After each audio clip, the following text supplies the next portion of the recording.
What if the creature saving Louisiana's economy is the same one destroying it? Beneath the red mud of the American South, millions of alien claws are rising, an invader that fuels a $500 million industry while tearing an ecosystem apart. It's both hero and villain, and it's winning.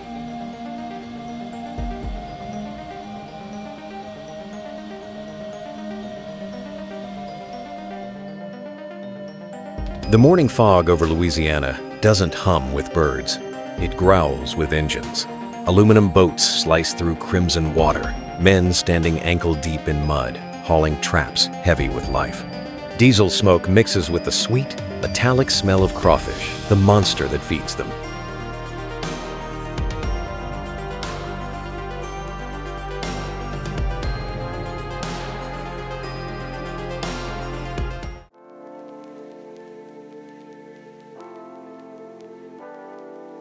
These aren't native to Louisiana.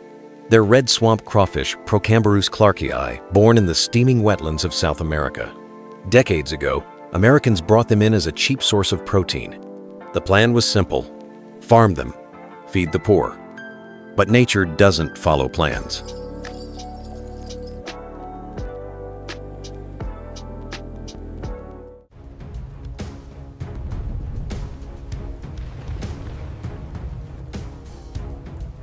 One storm, one flood, and they escaped. From canals and rice paddies, they crawled into rivers, ponds, and marshes. Every female could lay hundreds of eggs. Within a few years, they had built a red empire beneath the mud.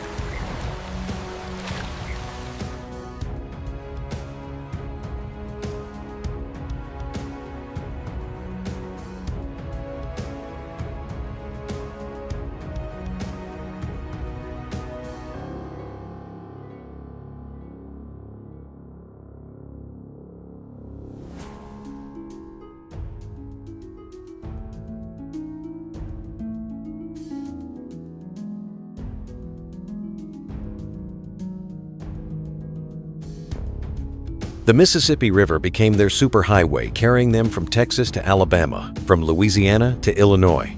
Scientists soon realized the impossible. Half of America's waterways were now home to an invader no one could stop.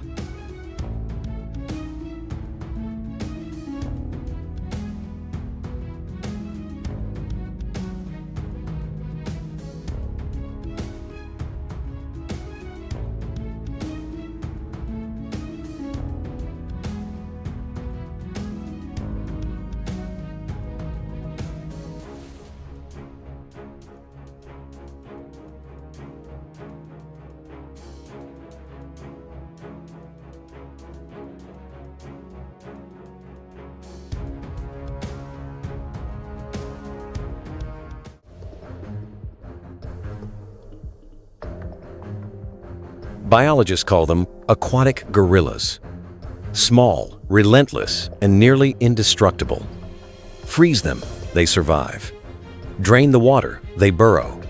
Poison them, they return. A single survivor can rebuild an entire colony.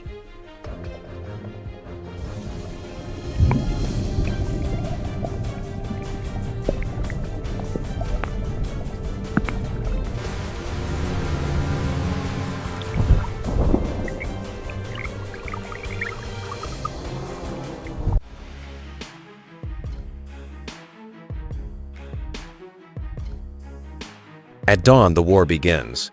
Fishermen launch aluminum boats through fog and cold, pulling up iron cages clattering with red shells. The water boils with movement. Each haul means fuel, food, survival. But one mistake, one slip, and the swamp takes everything back.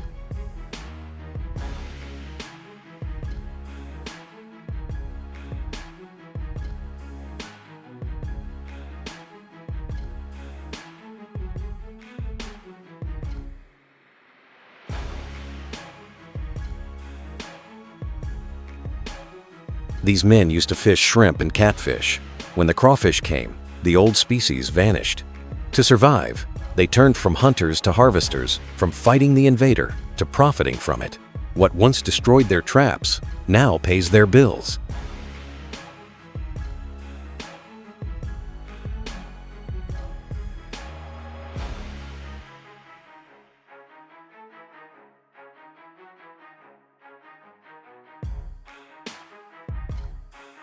Across Baton Rouge, Lafayette, and the bayous, thousands depend on the red tide.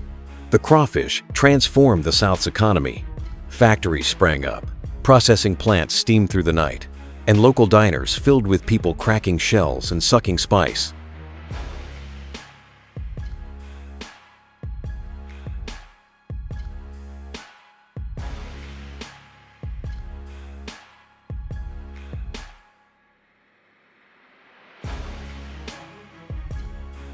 But beneath the surface, the cost is staggering.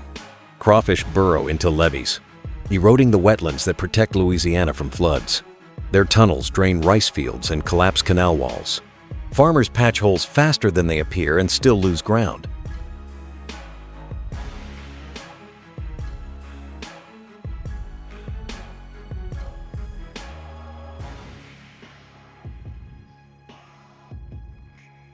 Ecologists sound the alarm. The very creature that built an economy is dismantling the land beneath it. But few listen. Out here, profit speaks louder than prophecy.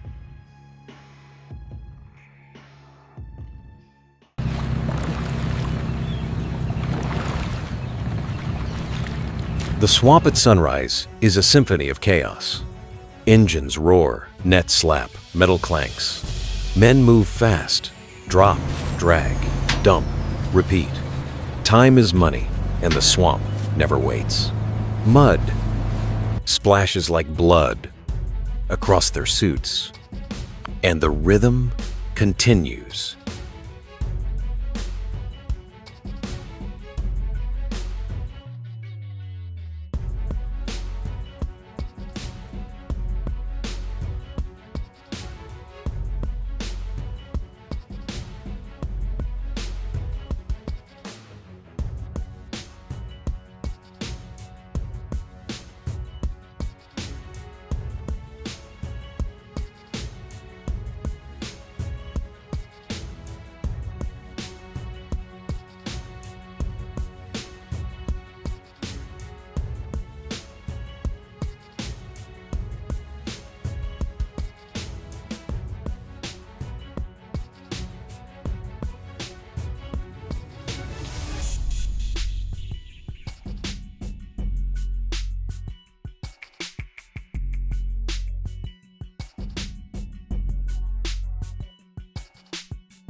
Danger hides in every shadow. Cottonmouth snakes curl around roots. Gators watch from beneath the surface. The mud sucks at boots like quicksand, but the fishermen press on because to stop is to stop.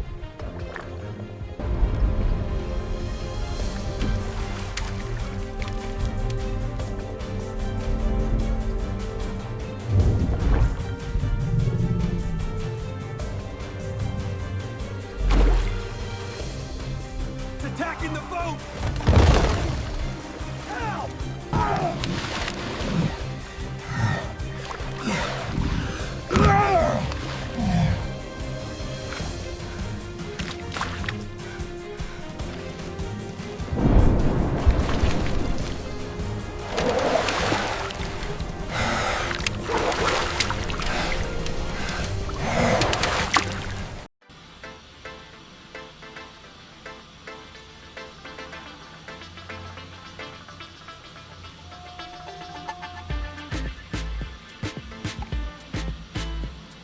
By noon, they return to shore with tons of red cargo. At the factories, steam fills the air as workers sort, boil, and pack the creatures. The shells glow like copper under harsh lights. Crawfish that invaded Louisiana's rivers now travel the world to New York, Tokyo, and Beijing.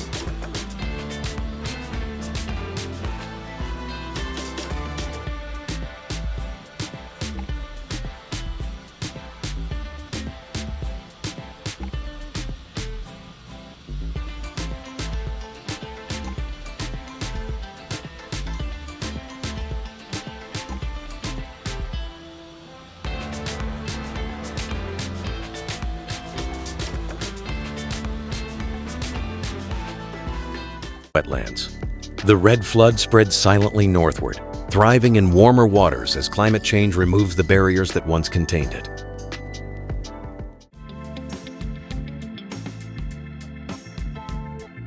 Scientists warn that the species now breeds as far north as Oregon and New Jersey. It survives drought, tolerates cold, and adapts faster than any native species. There is no easy way to stop it, not without crippling the very communities that depend on it.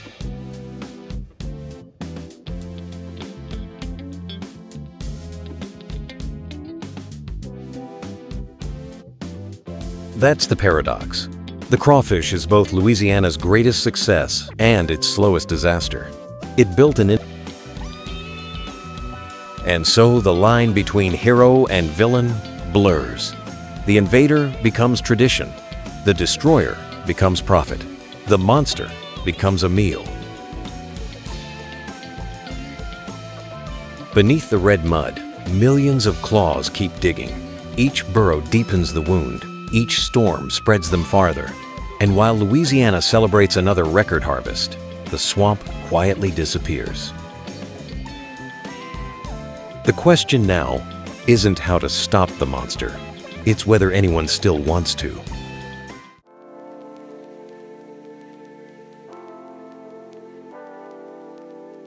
But Louisiana's war beneath the mud is only one front in a far larger battle. Across the continent, another invasion is unfolding, not in swamps, but along America's coasts. This time, the enemy isn't red, but green. And while the world watches the bayou burn, the ocean is already under siege.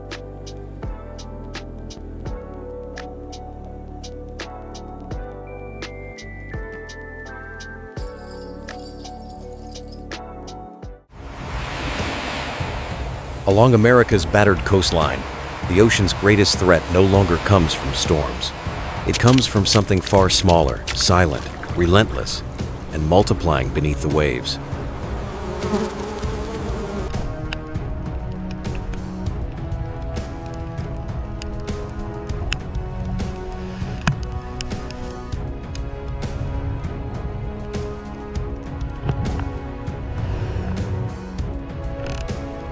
Tens of thousands of green crabs swarm across beaches, vanishing beneath the surf like an army of shadows.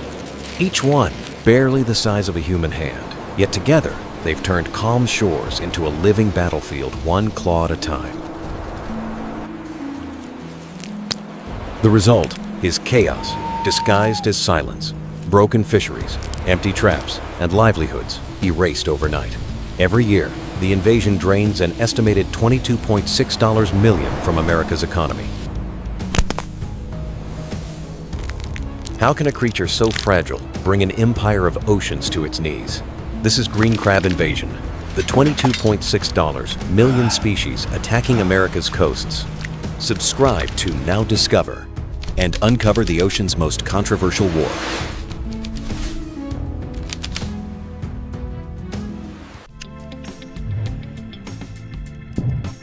Its name sounds innocent. Carcinus manus, the European green crab. Its shell is dark jade, its claws narrow but fast, its body no larger than a child's palm. But under that armor hides the blueprint of a perfect invader, adaptable, cunning, and unstoppable. Invader, thriving in icy waters, adapting their very...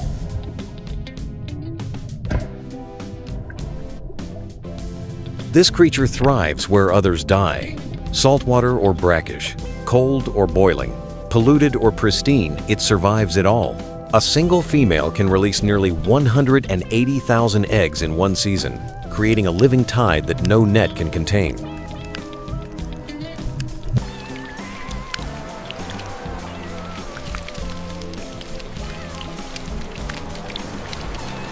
Pull harder, you dogs! I must have those crates loaded by sundown. Careful with the silks. We have a Born in the coastal shallows of Europe and the Mediterranean, it never belonged to the Americas. Yet human ambition carried it across the sea. Centuries of trade and globalization turned merchant ships into Trojan horses. Hidden in ballast water, the first crabs arrived on the Massachusetts coast in 1817. Unnoticed, unfeared, unstoppable.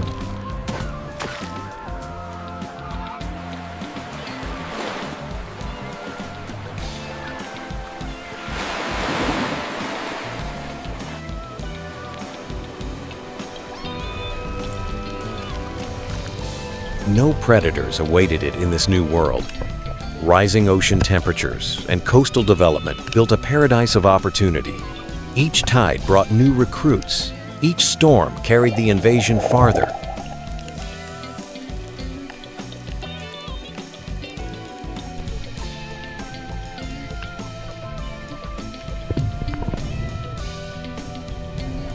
From a stowaway in European harbors to a conqueror of two oceans, the green crab became one of humanity's greatest biological mistakes and perhaps its most expensive one.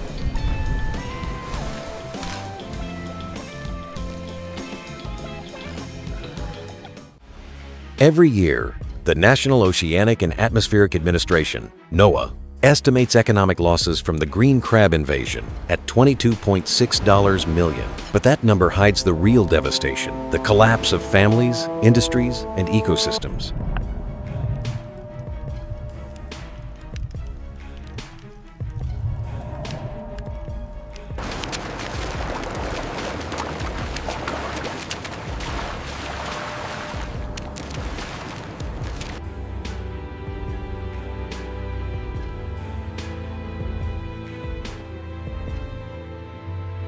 At dawn, shellfish farmers step into the tide to find empty traps and shredded nets. Oyster beds once rich with life now lie silent, their shells crushed and scattered. Clam farms are reduced to wastelands of broken sediment.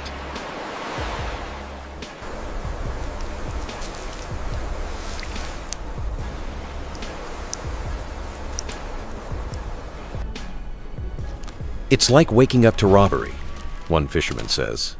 You work all season, and by morning they've eaten everything. The ocean that once fed thousands now devours their future.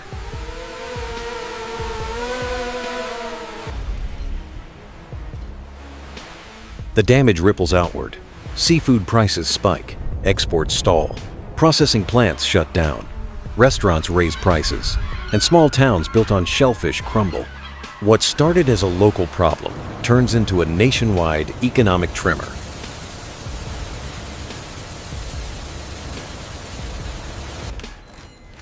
The economic crisis is causing nationwide shortages. As you can see, the shelves are empty. With But the green crab's impact runs deeper than money. Scientists call it a seafloor shredder. It devours mussels, scallops, young lobsters, and fish eggs, anything soft, slow, or unguarded. Even the eelgrass meadows that anchor coastal ecosystems are torn apart, their roots chewed into silt.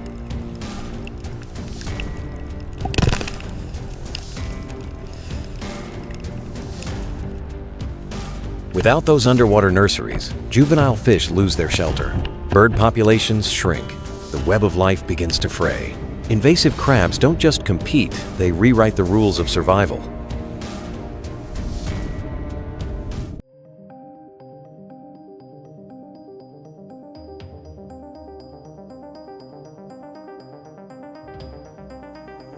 Humanity has declared war on the invader.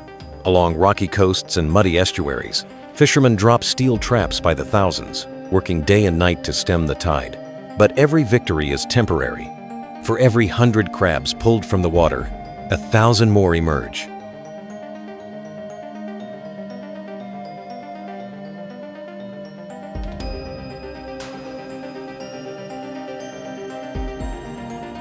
The fight has moved from the docks to the laboratories. Scientists deploy pheromone traps to disrupt breeding cycles, sonar mapping to detect hidden colonies, and AI-driven drones to trace the crab's migration paths. What began as fishing has evolved into biological warfare.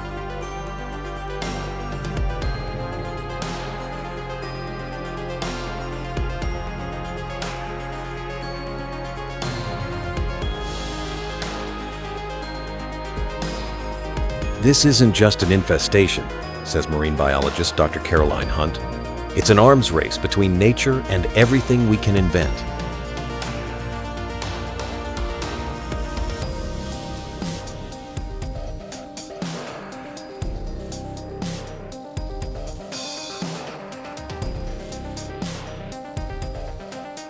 Across the nation, coastal communities rise in defiance. Students, volunteers, and fishers unite in movements like Eat the Invaders. Their mission: to fight back with appetite.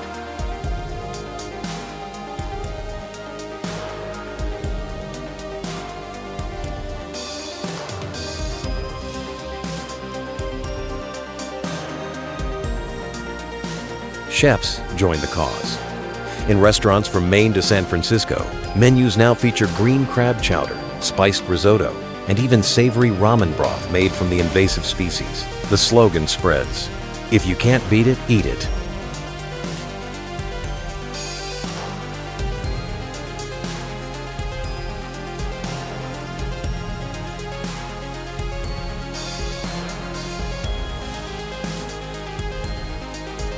But not everyone agrees. Turning an invasive pest into a culinary product risks turning destruction into dependence.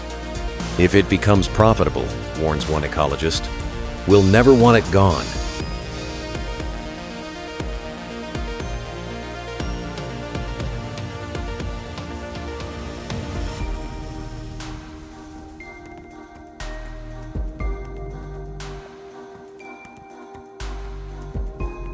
Others see opportunity beyond food.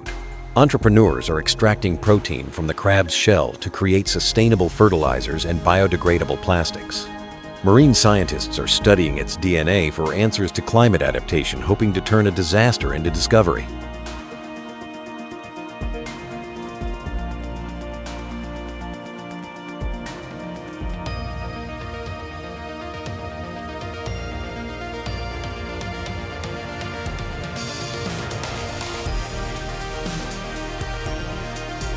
Yet beneath the optimism lies a darker truth. Every effort to use the invader anchors it deeper into the system. Profit becomes addiction. Survival becomes complicity. The invader doesn't just live in our oceans anymore. It lives in our economy, our culture, our denial.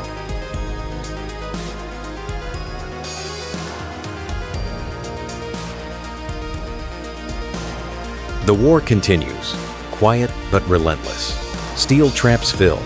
Factories hum, research labs buzz with ideas, and all the while, the tide keeps rising.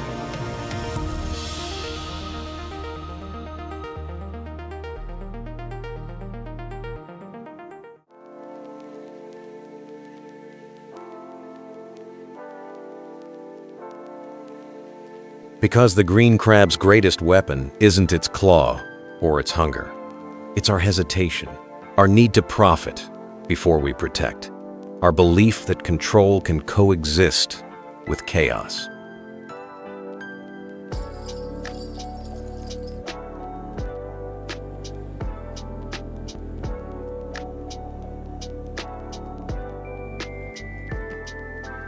Somewhere between the waves and the docks, the question still lingers.